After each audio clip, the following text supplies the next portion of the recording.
ఏది కర్మబంధముల నెల్లహరించు విభూతి కారణం బెయ్యది సన్మునీంద్రులకు నెల్లను కవిత్వ సమాశ్రయంబు మునయది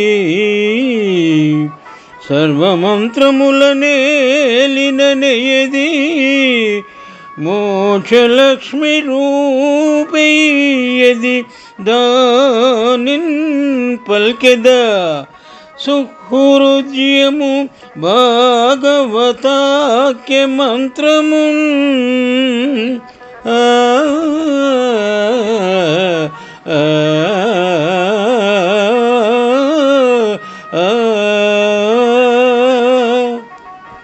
పోతన మహాభాగవతము షష్ఠమ స్కంధము నుండి ఈ పద్యము గ్రహింపబడినది. పోతన మాచ్యులు భాగవత ప్రాశస్యమును గురించి ఈ విధముగా వివరించినారు. పద్యభావము: కర్మబంధాలు అన్నింటినీ నశింపచేసేది, మహైశ్వర్యాన్ని ప్రసాదించేది, పూర్వము నుంచి మునిశ్రేష్ఠుల కవితా సంపదకు సమాశ్రయమైనది, మంత్రాలన్నింటికీ పెన్నిధి అయి పరిపాలించేది, మోక్షలక్ష్మి స్వరూపమైనది అయిన భాగవతమనే మనోహర మంత్రాన్ని పలుకుతాను అని పోతనామాత్యులు ఉదహరించినారు. శుభం.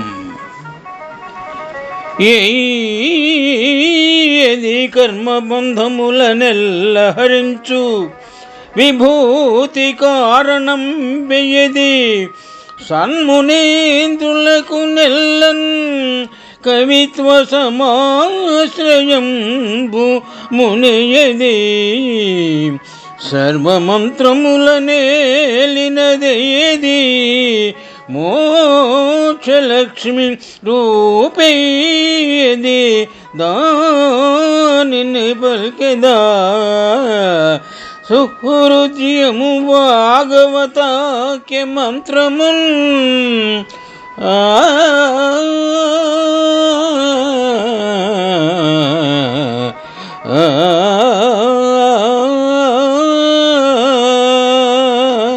శుభం. ఏది కర్మబంధముల నెల్లహరించు విభూతి కారణం బెయ్యది సన్మునీంద్రులకు నెల్లను కవిత్వ సమాశ్రయంబు మునయది సర్వమంత్రముల నేలిన నెయది మోక్షలక్ష్మి రూపేయది దానిన్ పల్కెద సుహృద్యము భాగవతాఖ్య మంత్రము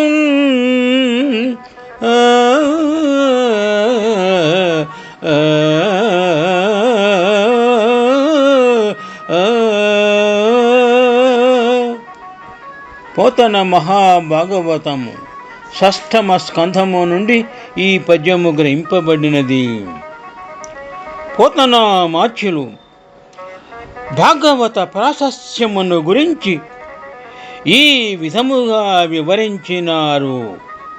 పద్యభావము: కర్మబంధాలు అన్నింటినీ నశింపచేసేది, మహైశ్వర్యాన్ని ప్రసాదించేది, పూర్వము నుంచి మునిశ్రేష్ఠుల కవితా సంపదకు సమాశ్రయమైనది, మంత్రాలన్నింటికీ పెన్నిధి అయి పరిపాలించేది, మోక్షలక్ష్మి స్వరూపమైనది అయిన భాగవతమనే మనోహర మంత్రాన్ని పలుకుతాను అని పోతనామాత్యులు ఉదహరించినారు. శుభం. ఏది కర్మబంధముల నెల్లహరించు విభూతి కారణం బెయ్యది సన్మునీంద్రులకు నెల్లన్ కవిత్వ సమాశ్రయంబు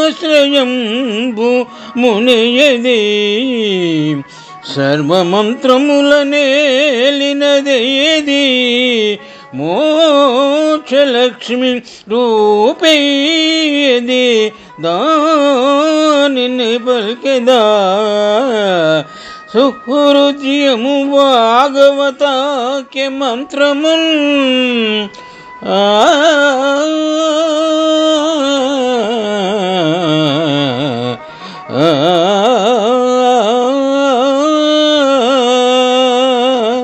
శుభం.